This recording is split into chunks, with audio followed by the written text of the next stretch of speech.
Hi, so my name is Rachel Davies. I'm a clinical psychologist. Just thought I'd start by kind of introducing myself, and then we'll talk through what we're presenting today, which is the session for you around coping in this current kind of COVID-19 crisis. So yeah, as I said, my name is Rachel Davies, and between myself and my colleague Hannah Moncad, we're working on a maternity psychology pilot project, which we've been doing since October, and we're bringing support to women basically with birth trauma and kind of antenatal anxiety. We've also been providing supervision for mental health midwives. But what I think we've all become aware of recently is that given the current situation with COVID-19, that there's a need to extend the support we offer and actually provide support for you, kind of as midwives, as maternity support workers, as staff on the front line, because actually you're right in the middle of trying to deal with this crisis, which can understandably be very anxiety provoking. So this is obviously a new thing for us using this Zoom technology, so you'll have to bear with us. But our aim is that we will be offering a session every Tuesday, kind of from 1 till 2, and that you can join via Zoom. We are also trying to record these sessions so that for anybody who's working that can't attend, they can watch at a later date. As I said, this is a new thing for us. So if you've got any feedback, you want to give us any ideas or any thoughts about the group, please do kind of let us know. But what we wanted to really think about today was just to think about how kind of ways to help you with the feelings that might be arising for you in this current situation, and given that actually you've got to continue working on the front line. So obviously we know, you don't need me to tell you that the kind of COVID-19 is a crisis that we're in that is unprecedented. I mean, there'll be very few people alive that have ever experienced a pandemic like this. And we know that there are no easy answers and no obvious solutions. That's one of the really difficult things. There's no obvious way of solving this problem. And that's why kind of we're in this crisis. That's why we're having to do this lockdown, and nobody really knows kind of the answers or the long-term solutions. We're also all living with the threat of potentially getting ill ourselves, or our friends and family getting ill, and that's an understandable worry for us. And we're having to make significant adjustments in our lives. We're having to give up things that are important to us. We can't see friends and family in the same way. And we might well have had to give up holidays and other losses, and that's hard. And I'm also so conscious that for you as kind of hospital workers, community staff, that actually you're having to continue to work when the recommendation is that we all socially distance, that we work from home. Actually, you can't do that, and you're having to continue to see women. And I think that's just recognizing that this is understandably a difficult time for you. And one of the things I guess I wanted to think about today was just recognizing that actually the emotions we feel in this difficult time, in a crisis, when we have a threat there in front of us, we all feel all sorts of emotions, and these will come and go at different times, but at some point we'll probably feel most of them. So one of them is anxiety. Obviously the worry, we can be faced with a lot of worry about whether we will get ill, worry about our family and friends, worry about work, worry about whether we'll be able to cope with work. So many things that can make us feel worried, make us feel anxious. I think another one is panic. So with panic, that can be sort of a build-up of anxiety. It can just all at once, and it's that sense of needing to do something really quickly. So the kind of the panicking situation, the body is flooded with adrenaline, we're struggling sort of to breathing rate increases, heart rate increases, and we feel like we just need to get out of that situation now. Guilt is another emotion that can show up at this time. We can feel guilty. We can think about what we've done, what perhaps we haven't done. We can feel guilty about feeling anxious or panicky. We can feel guilty about whether we went out to the shop, guilt about whether we're going to kind of make somebody ill, guilt about all the different things we think maybe we should or shouldn't have done. I think sadness is a big one, and I think a lot of people at a lot of times will be feeling elements of sadness. So there's a lot of loss. We can't see the friends and family that we want to see. We can't go to the places that we want to go. We can't connect with the people that we would want to connect with it in the way that we would normally do that. And that's a lot of loss, and that can lead to feeling kind of a sadness. And another one is anger. So we can feel angry at the situation, angry at work, what we're being asked to do. We can feel angry with ourselves for the way that we feel. And so all of these emotions can kind of show up at various times. And I think one of the things that's really important to recognize is actually that's really normal. That it is so normal when we're in a crisis, when we're faced with a threat, or we're faced with something that seems dangerous. These emotions are completely normal. So it's okay to feel them. And I think that's a really important thing to remember, because quite often we can feel guilty about feeling anxious. We can feel anxious about the fact that we're anxious. We can feel angry with ourselves because we're feeling anxious and think maybe we shouldn't be. And I think then obviously it can make the emotions even bigger. And I think it's really important to recognize that actually it's okay to feel the way we do. So I guess one of the things I wanted to go on and think about was why we might feel the way we do, why these emotions come up, because sometimes having an understanding of why can just help us to make sense, and again to normalize a bit of the way we feel. So I want to just think about the human brain, because obviously we as a species are so successful. We, with what we've been able to do, and a lot of that is down to the way our brain works and the fact that we can problem solve. So if we're faced with a problem, a worry, an anxiety, and our brain comes up with a what if I fail this exam, actually what we can do is come up with solutions, things to make it better. So we say, well, what if I fail this exam? Well, okay, I can make sure I study for the next few weeks and revise and know as much as I possibly can before going into this exam. I can make sure I'm as prepared as I possibly can be. And if I fail it, then I can make sure I retake it and I learn from my mistakes. When if I don't wake up in time tomorrow, maybe it's for an interview, maybe it's to get to work. Actually, again, so we can go, right, I will set my alarm for a certain time. I will ask someone I live with to come and wake me. I will ask someone to phone me to make sure I'm awake. Our brains come up with this problem and they can work to find a solution. I think the difficulty comes when we're in a situation like we're in, where there's no obvious answer. So what if the lady I'm seeing is ill? What if I make my family ill?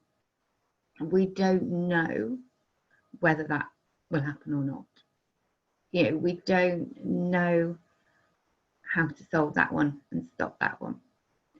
And so when we are often faced with those what if questions that have no obvious solution, our brains can kind of get stuck. They can hang around because our brains are desperately searching for an answer, a way to solve that problem. And when they can't solve that problem, it keeps going. So it goes round and round in our minds. So right now, in terms of the COVID-19, actually that's part of what our brains are doing. So they're understandably trying to find solutions, trying to find ways to manage it, trying to think about what might happen and trying to work out ways to solve it.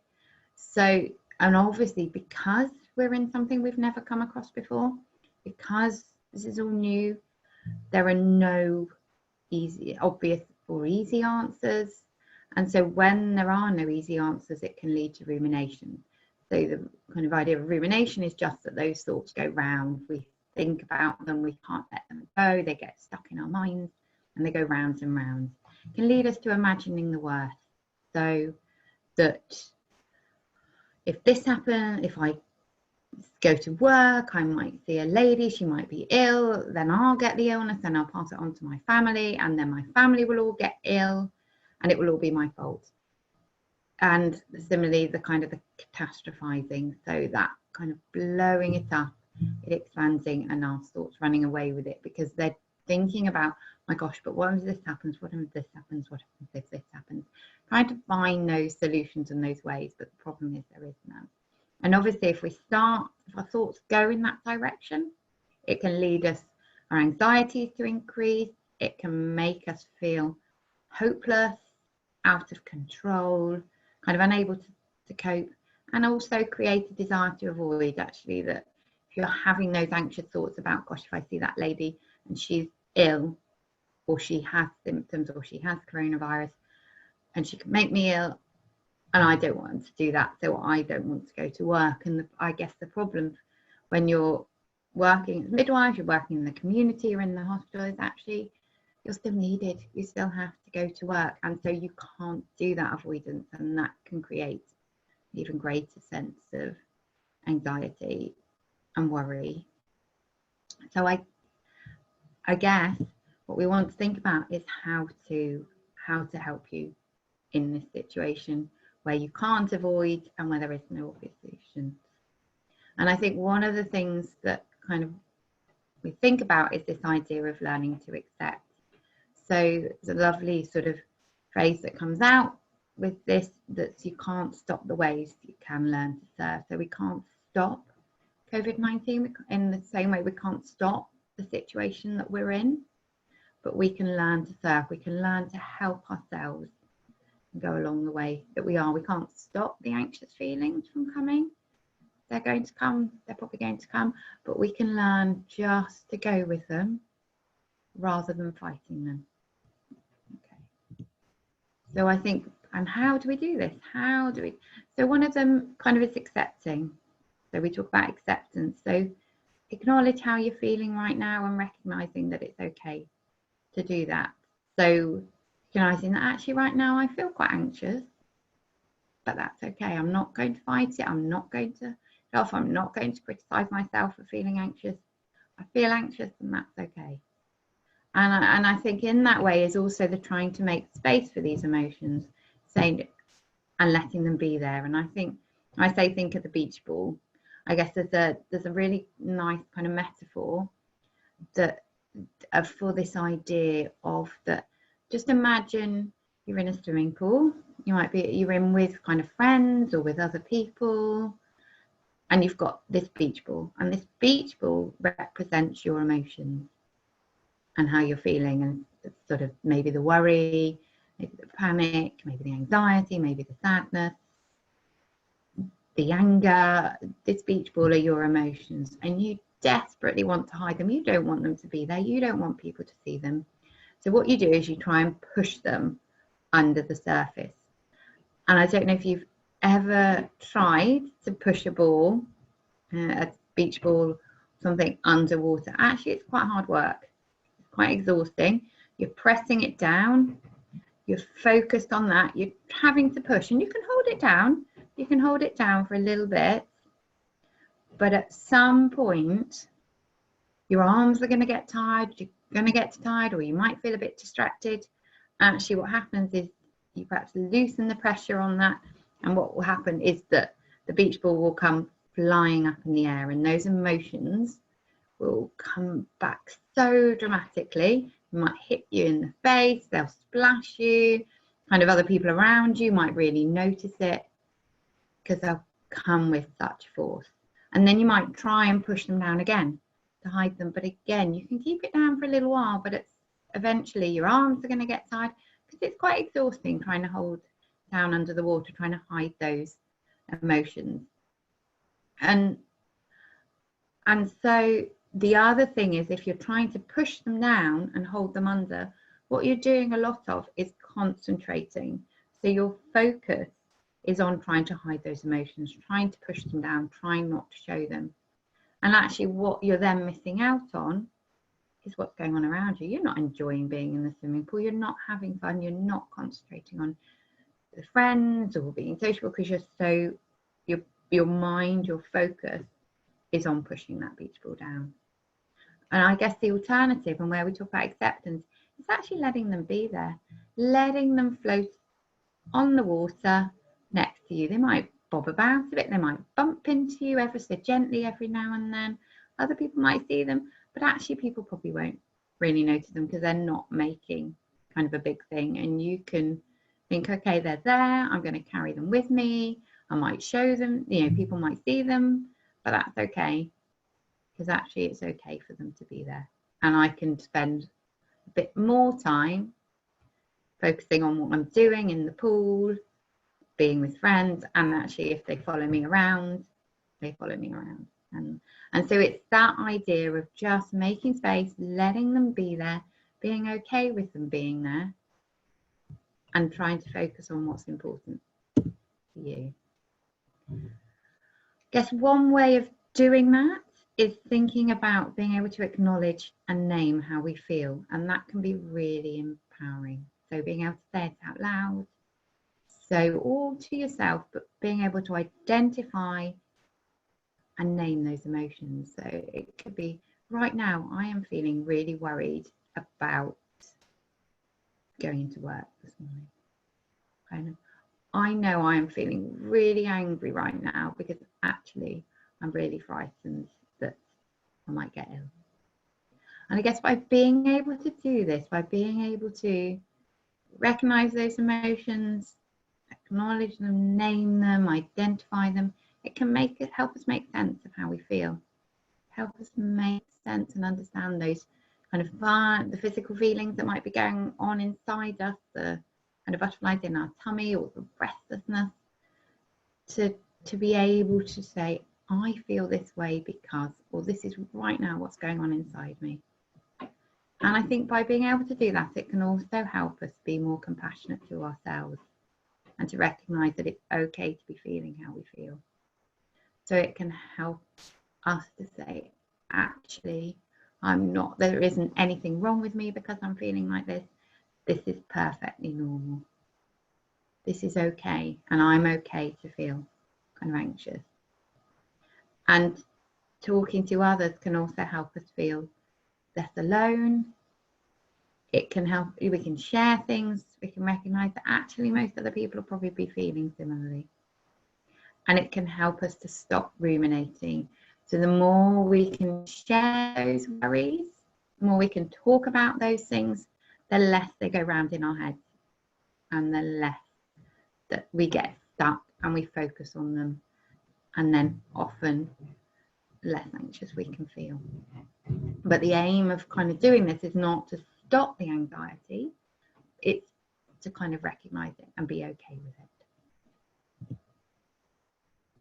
Yes, the next thing is thinking about actually our fears and our anxieties feed on the fact that we don't feel in control of things. And so again, when we go back to that idea of the what if brain, if there's no solution, if we can't do anything about it, actually that feels dangerous, that feels a threat, and that's when we can ruminate, get highly anxious, we get stuck in that what if kind of thinking. And so sometimes it can be really helpful to identify those things that we can do, and they, however small they might be, and for some people it might be about writing it down, but actually what I can do help me. So it may be making sure we wash our hands regularly.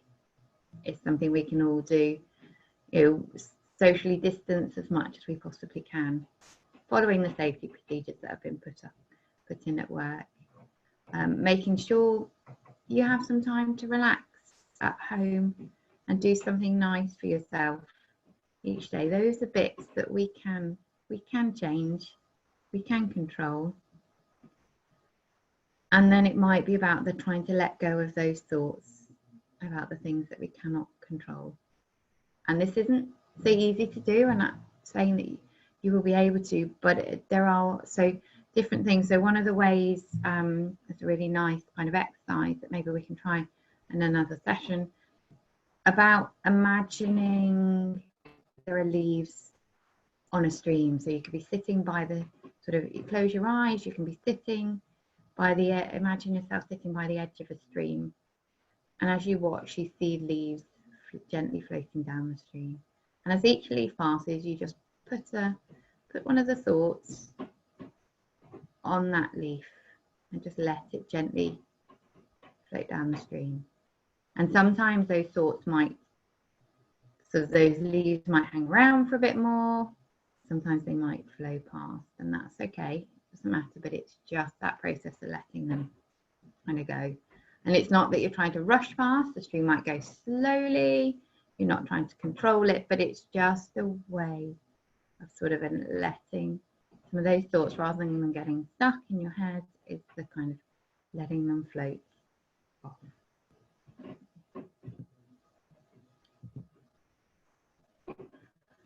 Sometimes I guess our anxieties and our what if thoughts can just get too much. So they can build up and build up and build up, and that's kind of what we're saying.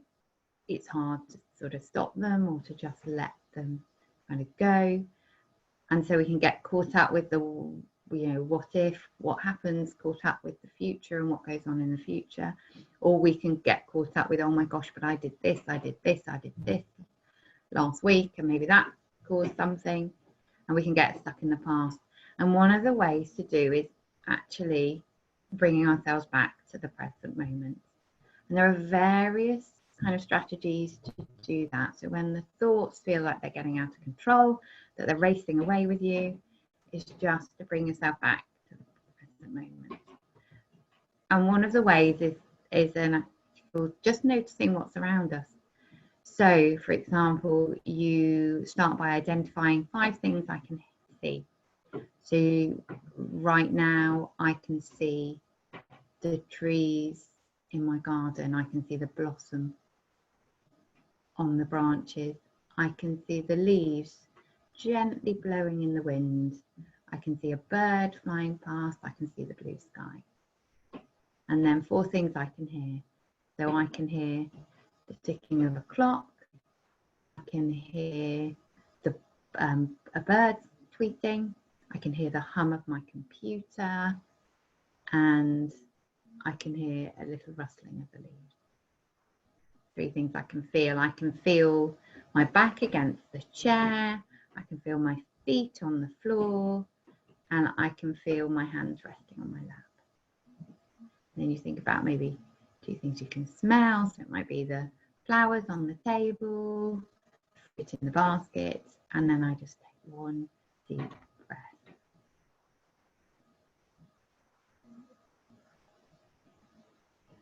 And that exercise is just something you can go through at any time. You might want to practice it at a time when you're not feeling so anxious, or when you haven't got racing thoughts, and it can just bring you back.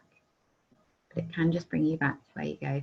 And I think with all of these things, I'm going to talk about a few other ones as well in a minute. What's really important is that actually these are skills. These are things to kind of learn. You can't, and it might be that actually doing it a little bit each day can be really helpful. And actually, they're really helpful even if your mind isn't racing too much, just to give yourself a few minutes to perhaps do a couple of these mindfulness exercises to just allow yourself a little bit of a break. So yeah, another one is the kind of mindfulness breathing exercise. So if you just come to a kind of a comfortable seated position, you're ensuring that your back is straight and your body is relaxed as possible. You take a moment to ground yourself into the space you're in by closing your eyes, and then noting kind of the presence of the room around you. So what does the air feel like against your skin? What kind of temperature is it? What does the ground feel like beneath your feet? What's the chair feel like against your body? And then you just want to draw attention to the natural rhythm of your breath. You're not trying to change it or control it. You just want to simply practice observing it exactly as it is, as it moves in this present moment. So you may notice so you're just noticing how the air feels as it comes in through your nose, your mouth, goes down into your lungs. And then again, as you breathe out, as your lungs push the air out, how that feels. And as you exhale. And so you might notice the pace, you might be looking at how the depth is, you might notice things change, and that's okay. You just want to hold your focus on each in-breath and each out-breath, and maybe observing the pause between each inward and outward movement, and just spend some time really focusing on your breathing. And you may find while you're doing this that thoughts come into your mind, and you might start to notice yourself getting carried away by those thoughts, and that's okay. Just acknowledge it. It's perfectly normal. It will happen to all of us doing this. Just acknowledge it, and then bring your mind back to focusing on the breath.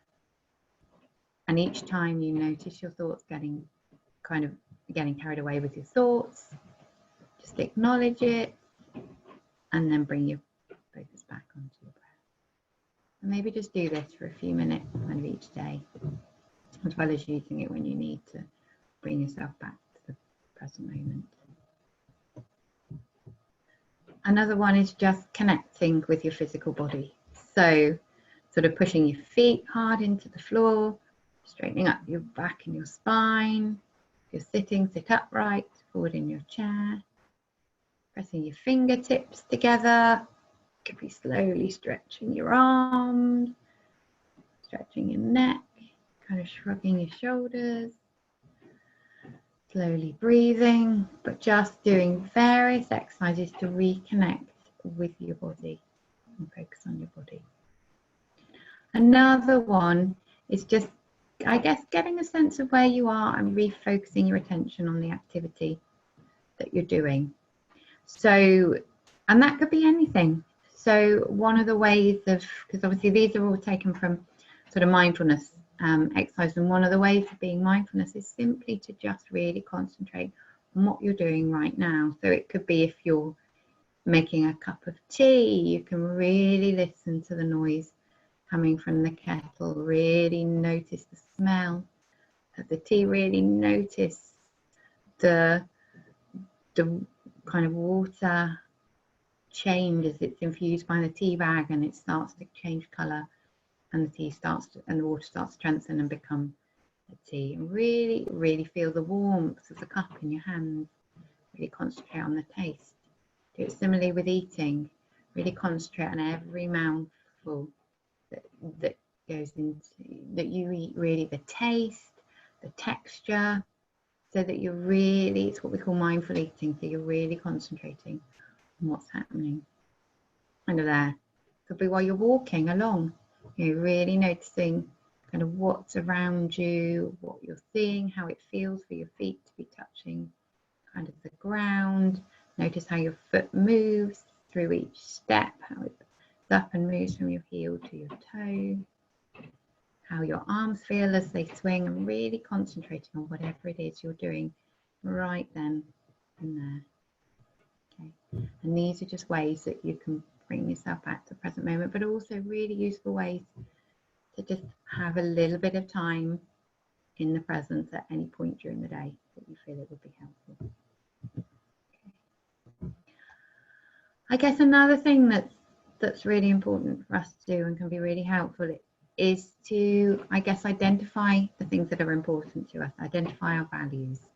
So these can be things like kindness, compassion, love, humour, caring, courage, could be outdoors, being with nature. We all have things that are really kind of important to us. And these values can often sort of, we might feel like we've lost them during the current crisis.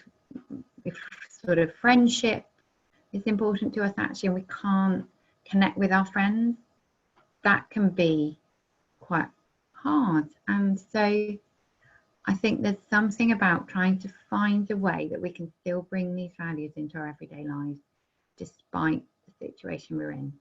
So it may be that if kind of for kindness, it might be about actually we find a way of, we help other people, we drop off food for neighbours, we might smile at a colleague with our compassion, might find other ways to connect with our friends, sending them a message, sending them something to make them laugh each day. Just though really important to keep trying to find what those values are and finding ways to adapt them, but still be able to do those things that are important to us, make us feel good about ourselves. And I think the other bit is really important, is to apply those values to ourselves. So for example, the compassion is actually about being compassionate to ourselves, treating ourselves with kindness, recognizing that actually there will be times when we find it hard to cope, and that's okay. We can be compassionate, we can be a friend to ourselves. And I guess, and then alongside that is finding something we can do each day to look after ourselves. Along with that is that giving self downtime. So you are doing a really difficult job at the moment. It is a tough time and it's okay, but it's okay that we can relax. We can still do things that we can enjoy. So that could be connecting with our friends and wider family using video calls. People are becoming more and more imaginative about how they do that during pub quizzes across Zoom or whatever kind of platform, WhatsApp, whatever platform you use. So there are various things you can do to still connect, to be social. Do the activities sort of that you still enjoy if you can. Finding a new hobby, so you could still go out for a walk if it's possible to do that. Might be that you can find a new hobby. You might get out into the garden. Really important that you still make time for those things.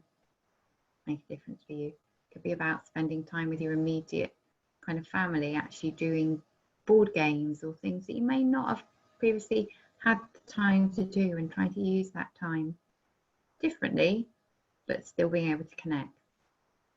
And I think and also taking time out to do something relaxing, something for you, having a bath, kind of painting your nails, whatever it is that's important. It's really important that you can do it for yourself and you allow yourself that time, and that links with that idea of being compassionate towards yourself, that you do deserve that.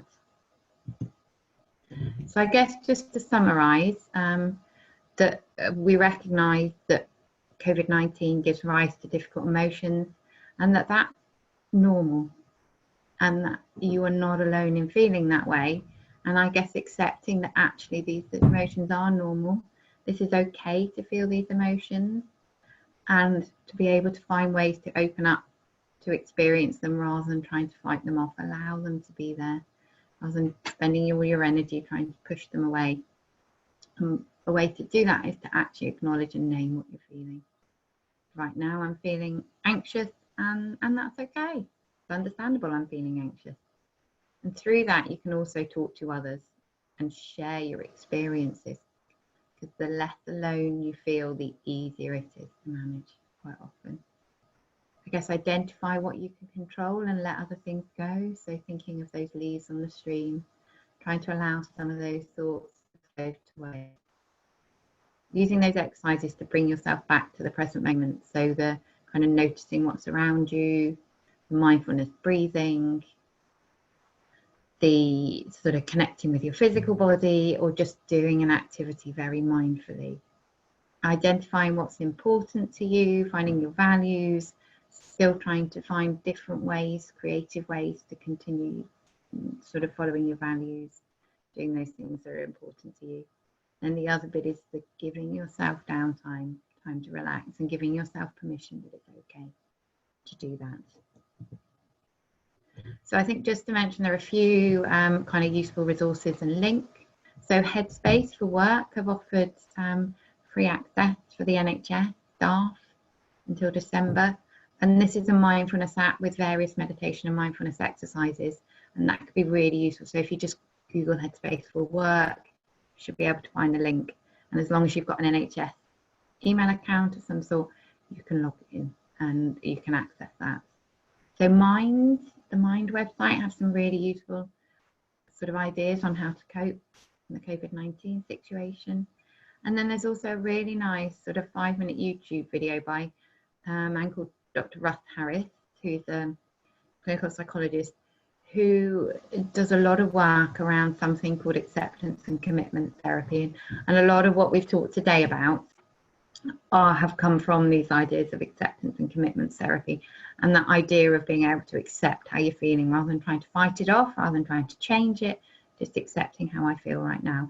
And he's done a lovely 5-minute clip called Faith COVID, and it's about how to respond effectively in the kind of current coronavirus crisis. So yeah, if you just Google that, you might have time to watch it for kind of 5 minutes. So kind of that's the end, and if sort of want to have a bit of time for questions. Okay, thank you.